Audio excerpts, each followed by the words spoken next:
Tahniah diucapkan kepada penyanyi Aisyah Aziz yang dilaporkan sudah selamat gelar isteri kepada pilihan hatinya Dr. Muhammad Fakhruddin Amir bin Muhammad Ismail.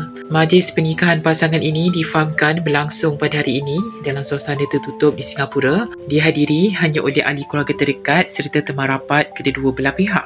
Berita gembira itu dikongsikan media di Singapura iaitu Mediacorp Warna 942 menerusi perkongsian yang dimaknai di Facebook. Malah, foto pasangan pengantin yang sedondon mengenakan persalinan serba putih turut mula tular di media sosial. Sebelum ini, Aisyah yang juga adik kepada penyanyi popular Alif Aziz menerusi media hiburan pernah memberi bayangan ia sedang mengenali seseorang istimewa dan merancang untuk mendirikan rumah tangga dalam tempoh terdekat.